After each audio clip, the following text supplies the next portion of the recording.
das nossas almas, ou qualquer uma outra criatura pode saber, mas primeiro ele vai ter que bater de frente com Deus para nos confrontar, porque nós somos protegidos, guardados pelo Senhor, segundo a sua palavra. Louvado seja Deus. Glória a Deus.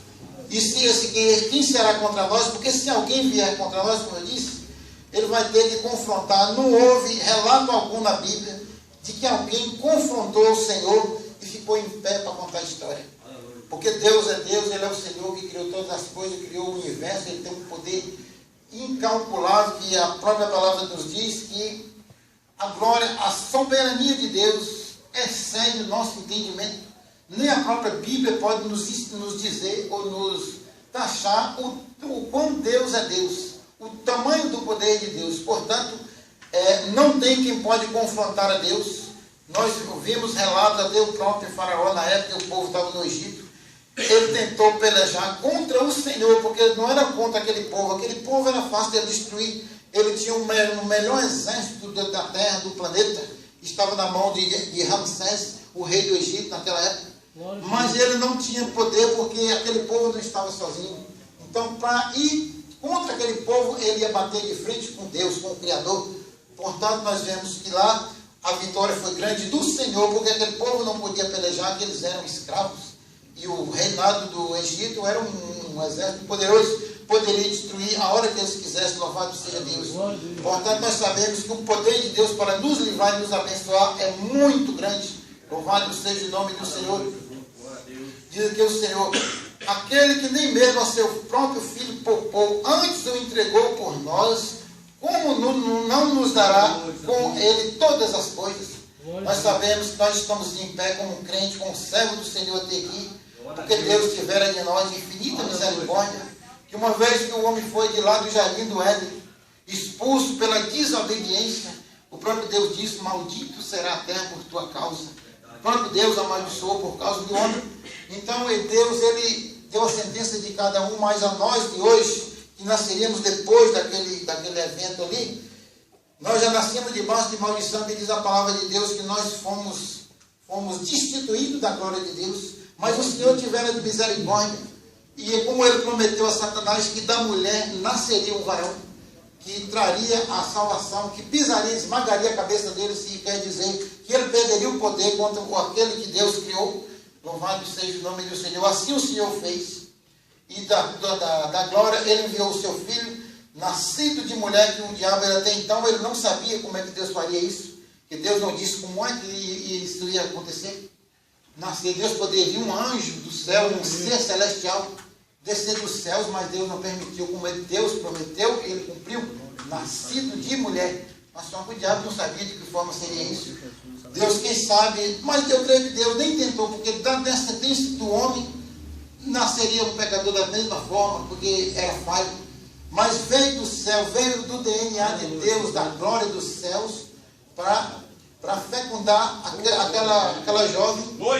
E dali nasceu de uma mulher, o Deus prometeu, mas só que o genitor não foi o homem, foi o próprio Deus, para vir de lá essa tão gloriosa bênção, porque é algo dos céus, é algo celestial, porque o próprio Jesus, ele veio, nos diz a palavra, em imagem e semelhança de homem pecador.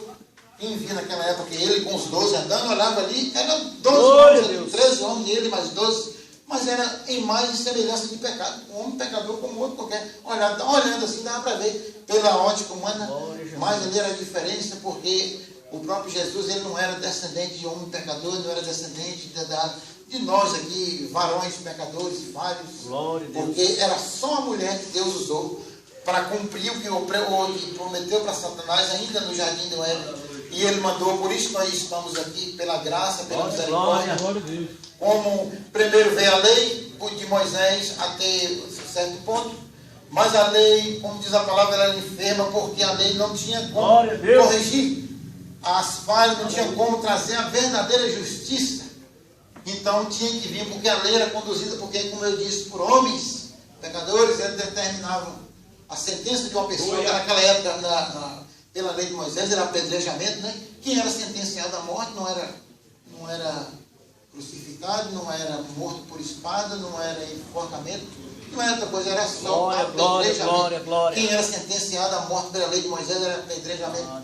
Então, aqueles que faziam aquele julgamento, julgavam em sentença de morte para a pessoa, eram também pecadores. Então, até aí estava a falha.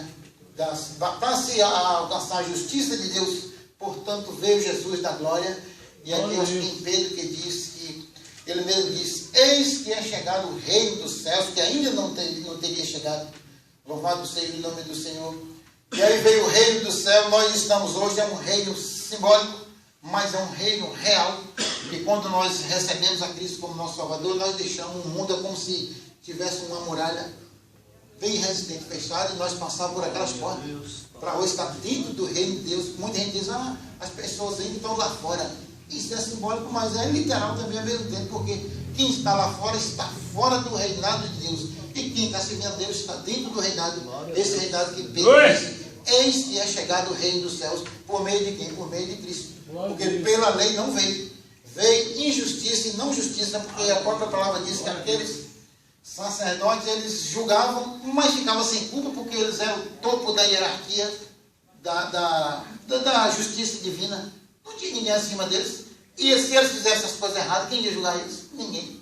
Porque eles determinavam se eles pecassem, como pecou, como tinha injustiça causada por eles, mas não tinha ninguém julgava eles, porque eles estavam no topo da hierarquia de julgamento da palavra, quer dizer, da lei. Louvado seja o nome do Senhor. Glória, glória. Então, por isso, quando Jesus veio, ele desceu da glória, por isso que ele foi rejeitado.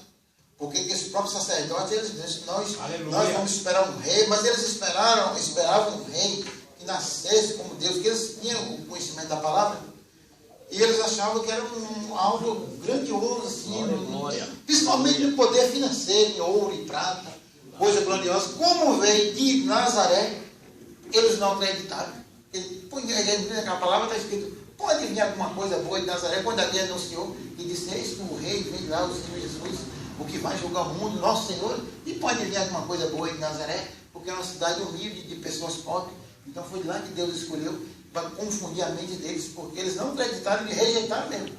Não rejeitaram a ponto de que o mundo culminou de quê? Na morte, na perseguição e na morte de Cristo. Porque a morte de Cristo não veio pelo reinado de Roma, que o próprio Pilatos, ele lavou as mãos para sair da responsabilidade. Porque alguém tinha que ser julgado, e eles julgaram lá e falaram, não, esse homem não tem nenhum pecado aqui que infrinja a lei de Roma, como se fosse a Constituição de Roma. Ele não está dizendo que ele é rei. Isso aí tem nada a ver, não está nada.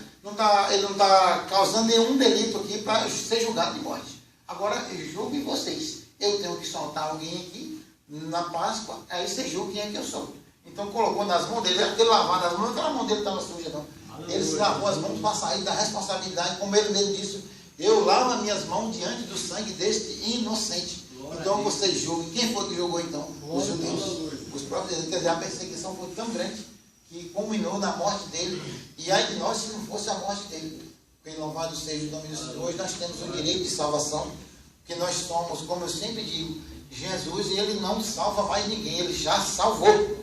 A salvação já está garantida, glória a Deus, aleluia. Já está assinada, selada por ele, quando ele disse na cruz do Calvário, está consumado, ele selou, ele consagrou o seu ministério, entregou nas mãos do Senhor o seu Espírito, e partiu e deixou a salvação, já está pronta para cada um, quem quer, bem, quem não quer. Alguns prosseguem até 70 e rejeita, deixa para lá, não tem problema, você tem o livre-arbítrio para escolher o que você quer, ou a salvação ou a condenação. Então pronto, ele não salva mais ninguém, porque a salvação já foi garantida na hora que ele expirou na cruz, que ele selou o seu ministério. Até então, quem sabe, os demônios, espíritos imundos, tentou fazer com que ele pecasse até a hora para ele não tomar posse dessa palavra, de ele dizer, está consumado. O que ele veio fazer aqui na terra, ele fez. Louvado seja o nome do Senhor. Então está aqui. Nem ao seu próprio filho poupou, quer dizer, o que ele passou, ele levou sobre si as nossas dores e enfermidades, o nosso, levou a condenação que estava sobre nós, ele levou, porque a Bíblia diz que ele se fez maldito no madeiro, que todo quem era pendurado no madeiro era maldito, ele se fez maldito por nossa causa, para nos dar, quer dizer, o próprio Deus, nem ele poupou, quer dizer, para nos dar o direito de salvação. Louvado seja o nome do Senhor. Aqui ela vai dizer que ressuscitou dentre os mortos, o qual está o que agora à direita de Deus, e também o que intercede por nós. A obra que ele fez e voltou para a glória. Do que nós estamos hoje aguardando a volta dele. Não como Salvador. Por isso ele diz, ele não vem como Salvador, mas não. Ele vai vir como juiz. Para dar a sentença do que eu e você escolheu enquanto estamos vivos. Então, a necessidade de nós dizermos sobre a apostasia, porque quem se distancia de Deus, afasta do caminho de Deus, do Evangelho do Senhor, ele está ciente. Uma pessoa que está bem estruturada no Evangelho desvia. O que nós vamos pregar para ele? O que nós vamos pregar para ele, ele já sabe. De qual já sabe. Ele já é uma pessoa que já tem o alma, já tem o conhecimento de tudo. Glória a Deus, aleluia. Apenas orar para que Deus tenha misericórdia. Louvado seja o nome do Senhor. Glória a Deus. Então, diz a palavra de Deus, quem nos separará do amor de Cristo? A tribulação? Ou seja, o que? É uma pergunta que está feita que o apóstolo Paulo fez aqui, quem sabe aquela igreja de Roma. O que tem no meio de vocês que possa causar a separação, quer dizer, que vocês se desviem do caminho do Senhor? Você vai, eu separei por causa disso. Qual que é a pergunta que ele fez? O que nos separará do amor de Cristo? A tribulação. E nós sabemos que nós vivemos uma vida dessa terra. Nós vivemos a tribulação, aí diz, ou angústia. No dia de ontem, eu não vou citar não, mas o operador Silvan falou que ele está passando por uma angústia, por uma tribulação. Uma tribulação, não vou dizer o que foi não, mas ele nos relatou antes aqui na hora da oração, e é uma angústia, é uma aflição. Isso aí para muitas pessoas que têm uma fraqueza espiritual, que não tem uma casa espiritual construída na rocha, ele vai ruir, vai descer, porque se não tiver aquela base, vai acabar desviando do caminho do Senhor. Porque como a gente vê aqui, a sua família aqui, só tudo certinho na sua igreja, tudo direitinho, algumas pessoas que são revoltadas de menosprezar, mas todo mundo, graças a Deus, nós somos exemplo, da ordem, obediência e tal. Aí você vai, porque permite isso? Aí você vê uma tribulação, vem uma angústia para ele. Mas o que nós entendemos? Que nada vem em nossa vida, ou de bom ou de ruim, que Deus não esteja vendo. Então, o que acontece? O que diz a palavra, a tribulação ou a angústia ou a perseguição, são pessoas que são perseguidas até mesmo dentro de casa, porque quando um converte dentro de casa, ele passa a ser para a família a ovelha negra dali, que ninguém quer muita conversa, tal, ou outros começam até a perseguir, porque ou a fome, louvado seja o nome do Senhor, tem mais um item aqui, ou a fome. Quer dizer que a pessoa muitas vezes não tem um alimento, não tem pessoas passando necessidade, até vezes que converte, ele não tem uma vida lá e tal. Depois que converte, ele na igreja começa a passar uma dificuldade, que é preciso a igreja reunir, fazer uma cestinha básica e falar, rapaz, eu estava lá, vivia lá no mundo, não servia a Deus, mas nunca faltou isso. Agora depois que a gente converte, o que nos sobrevém. Aí diz a palavra de Deus que aí está traçado aqui com uma fome, uma necessidade, muitas vezes até do alimento cotidiano. Glória a Deus. Louvado seja o nome do Senhor. Nada disso pode não causar, quer dizer, o impedimento, por causar impedimento de você deixar a Deus, porque muitas vezes Deus sabe disso aqui. Se a pessoa vier a faltar, como diz, se houver fome, a igreja tem a obrigação de suprir essa pessoa. Glória a Deus. Porque Deus não vai deixar de forma alguma. Louvado seja Deus. Outro item aqui, ou a nudez. Glória, glória. Ou a nudez. Quantas pessoas que às vezes convertem na igreja igual essa aqui, que graças a Deus segura uma doutrina agradável ao Senhor, e aqui eles convertem um tempo, não, a gente não pode ir na praia. Não pode ir na praia porque é a nudez, a igreja lá proíbe. Depois fica aqui se esfriar, não, eu vou sair porque uma igreja, eu conheço pessoas que vai na igreja, no final de ano vai para as praias, vai para lá ficar à vontade. Aqui não pode, não. Você vê, ela está questionando, colocando o quê? A nudez. Um exemplo, por exemplo, uma senhora de 35 anos, é uma senhora ainda jovem, ela tem um filho com 17 anos. Um filho com 17 anos já é um homem formado, um homem completo. Aí ele vem, aí vão em casa, ela não fica de roupa íntima na frente do filho, que é uma falta de vergonha. Ela não fica de roupa íntima. E vai para a praia, e lá na praia fica. Um homem que já está com o seu corpo formado, como homem, como varão, já tem a atração para o sexo oposto, está vendo a sua mãe naquela situação. Nós estamos tratando de ser lá no ímpio, não. O ímpio lá, isso lá, eles é normal. Eles não têm compromisso com Deus.